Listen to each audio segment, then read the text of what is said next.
Yo les amis, bienvenue sur la chaîne Investilligent. Aujourd'hui, ça y est, ça fait suffisamment longtemps que j'utilise Peerberry pour vous donner un avis concret sur cette plateforme. On va voir ça tout de suite ensemble, c'est parti.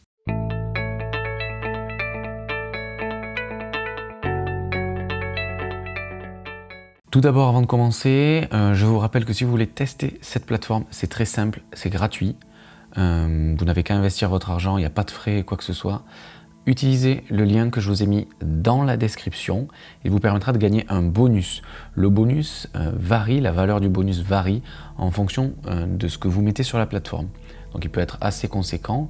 Vous voyez, ça va de 10 € en minimum si vous mettez 500 € d'investis sur la plateforme.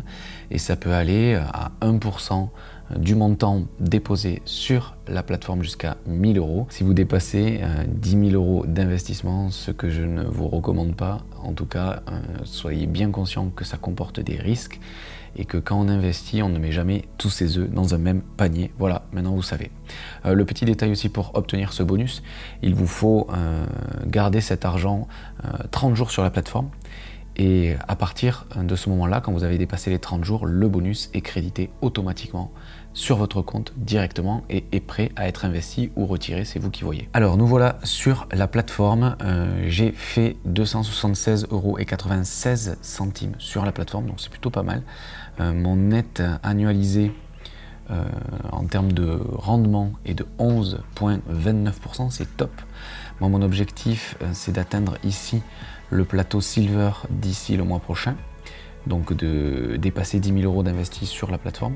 Ça me permettra de débloquer ce bonus de 0,5% pour chacun de mes investissements sur la plateforme, ce qui est très intéressant. Le palier suivant à 25 000, c'est pas dans mon objectif immédiat tout de suite, parce que c'est une somme conséquente et qui ne débloque qu'un bonus de 75%. Quand on a déjà 0,5, ça me semble suffisant. Maintenant, à voir à moyen terme, qu'est-ce que je fais et si la plateforme me convient toujours. En termes de statut de mes investissements, je suis à quasiment 60% d'argent qui est investi, ni en retard, ni quoi que ce soit. Il est juste investi, on attend la prochaine échéance pour récupérer les intérêts. J'ai 16%, un peu plus, quasiment 17% qui est entre 1 et 15 jours de retard, ce qui représente 1386 €. J'ai entre 16 jours et 1 mois, 24% de mon portefeuille qui est en retard, qui représente 2000 €. Et la bonne nouvelle, c'est qu'au-delà de 1 mois, je n'ai aucun prêt qui est en retard pour le moment, donc c'est très bien. D'un point de vue des retards, je suis très satisfait déjà. Il faut savoir que Peerberry fonctionne comme ça.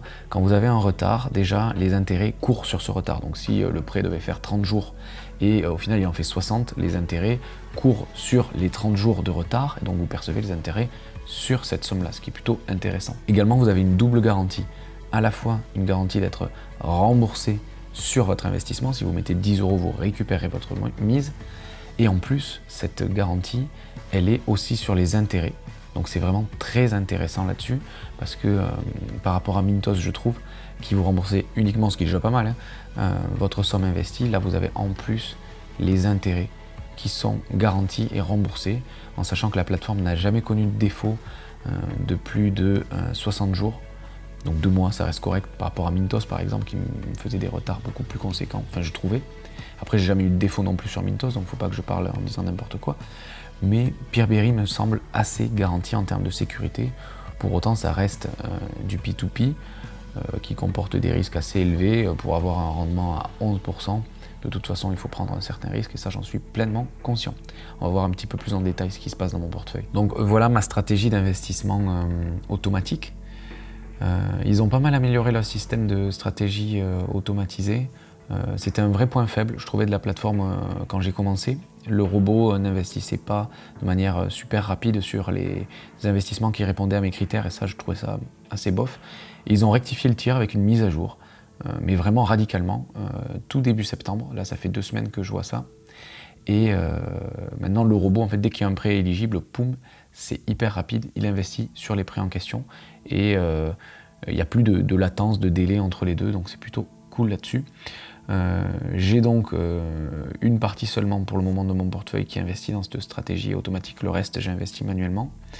Ce que j'ai mis comme critère, c'est maximum sur un seul prêt 100 € pour limiter les risques. L'intérêt minimal 10,5% et l'intérêt maximal le maximum possible 14%. Des prêts qui sont maximum de 90 jours restants. Je veux pas plus, je veux que mon argent soit quand même disponible rapidement si j'en ai besoin. De toute façon, sur Peerberry, il y a très peu de prêts qui dépassent les 30 jours. Donc l'argent, il y a une rotation qui se fait. C'est assez intéressant, ça a des défauts aussi, c'est-à-dire qu'il faut réinvestir cet argent en permanence et qu'il soit le moins possible en latence à ne pas travailler, si vous voulez, ne pas être investi sur des prêts. Mais le point positif, c'est que l'argent, vous le récupérez assez facilement si vous en avez besoin. Donc j'ai mis réinvestissement OK, tous les statuts de prêt et toutes les entreprises qui proposent des prêts, puisque les garanties courent sur toutes ces sociétés de crédit et donc me conviennent. De toute façon, vous voyez tout en bas, il y a la buyback garantie qui me couvre totalement, donc je ne me sens pas en danger. Particulièrement sur cette plateforme pour mon investissement. En ce qui concerne les prêts les plus en retard, principalement c'est les prêts ukrainiens pour le moment. Pas forcément avec un taux d'intérêt si élevé puisque c'est 10%. Je vous rappelle que la moyenne de mon portefeuille est à plus de 11. C'est des sommes qui sont assez basses, sauf là, ici, où j'avoue, j'ai pas été ultra précautionneux. J'ai 624 et 375 € dans 2 prêts seulement.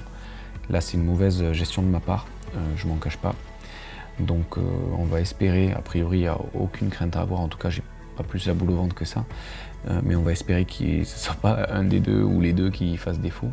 Pour la première fois, ça serait une première dans l'histoire de Peerberry, donc c'est là que je me dis, je relativise et il y a peu de chances quand même que ça arrive, mais enfin c'est une erreur que je ne reproduirai pas, de mettre autant d'argent dans des prêts comme ça. Également dans les paiements qui ont été payés, donc ceux qui a été un succès, les prêts qui ont réussi, le plus haut pourcentage de rendement que j'ai pu toucher, c'est sur des prêts kazakhs à 12,5 où je prenais un peu de risque, je mettais 10 € sur chaque prêt. Ça, c'était ma stratégie de base. Vous voyez que quand même, il y a des prêts où j'avais mis pas mal d'argent qui ont été fournis. Le plus élevé pour le moment, c'est des prêts, encore une fois, ukrainiens où j'ai mis un peu plus de 200 €.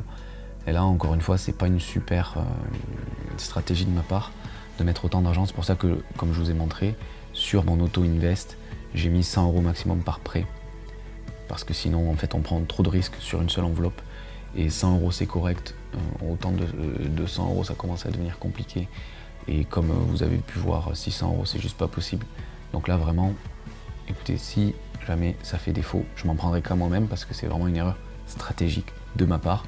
Encore que, même si ça fait défaut, comme je vous ai dit, buyback garantie et garantie sur les intérêts aussi. Donc la possibilité, la probabilité que j'ai le prêt qui fasse défaut plus que la buyback garantie saute, plus que j'ai la garantie sur les intérêts qui saute, elle est vraiment très faible. Et elle n'est pas nulle, mais pour moi, ça peut pas arriver. Enfin, vraiment, ça peut pas arriver.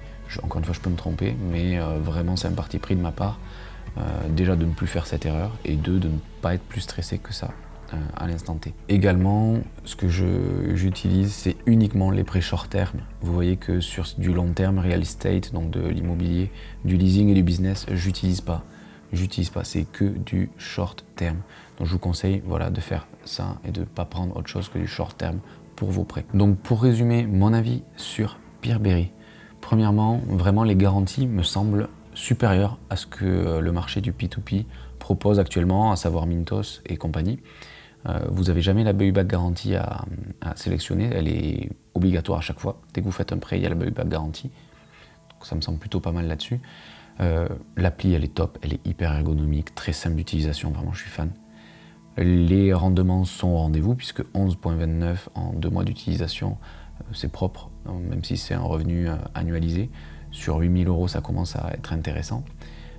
Comme je vous ai dit, j'ai objectif de passer les 10 000 dans pas longtemps, éventuellement d'atteindre les 12 000 pour avoir un chiffre rond et d'avoir 100 € qui tombent en automatique tous les mois d'intérêt. Ça serait pas mal. Concernant les retards, il y en a, je vais pas vous mentir, il y a du retard. Maintenant, il est correct. Il est sur moins de la moitié de mon portefeuille. Il n'est pas sur plus de 30 jours.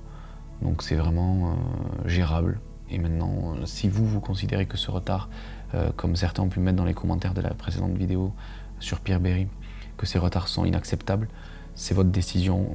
À partir de là, je pense que c'est pas un problème de plateforme, c'est plus un problème de P2P et vous n'êtes pas fait pour investir sur du P2P, restez sur de la bourse quand les dividendes sont payés, il n'y a pas de retard possible, à moins qu'on coupe le dividende.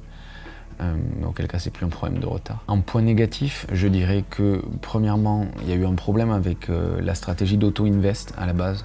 Le robot était très lent et au final, je faisais ma souscription de prêt en manuel, ce qui était assez long et ce qui a mené à investir trop sur certains prêts parce que j'avais la flemme de sélectionner les prêts un par un, donc je mettais beaucoup d'argent dans chaque prêt qui me convenait d'un point de vue critère. Ça a été une erreur de ma part, mais c'est également dû au problème du logiciel et de l'algorithme d'auto-invest qui était assez lent à réagir quand il y avait un prêt éligible, il y avait un temps de latence et souvent les prêts du coup étaient fournis par d'autres personnes. Ça c'était agaçant.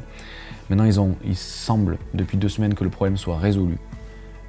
Ils ont fait une mise à jour de la plateforme et maintenant il y a une certaine réactivité qui me semble correcte. Donc plus de délai d'investissement quand l'argent est disponible et qu'un prêt est éligible à vos critères. L'argent est directement investi, vous n'avez rien à faire. Là, ça fait 2 semaines que je n'ai pas investi manuellement dans un seul prêt. Et le dernier point négatif, je l'avais déjà dit dans la dernière vidéo, c'est vrai que cette plateforme, elle est uniquement en anglais. Voilà, vous pouvez mettre en allemand ou en espagnol si vous êtes plus à l'aise dans une de ces 2 langues.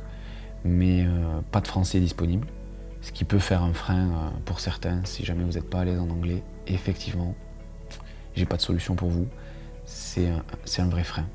Voilà, cette vidéo est terminée, j'espère qu'elle vous a plu. N'hésitez pas à commenter, liker, vous abonner si vous voulez suivre encore ce challenge ou le challenge dividende. Rappelez-vous également qu'il y a le lien dans la description pour essayer la plateforme, même avec une petite somme, comme ça vous ferez votre propre avis, c'est toujours ça le plus important.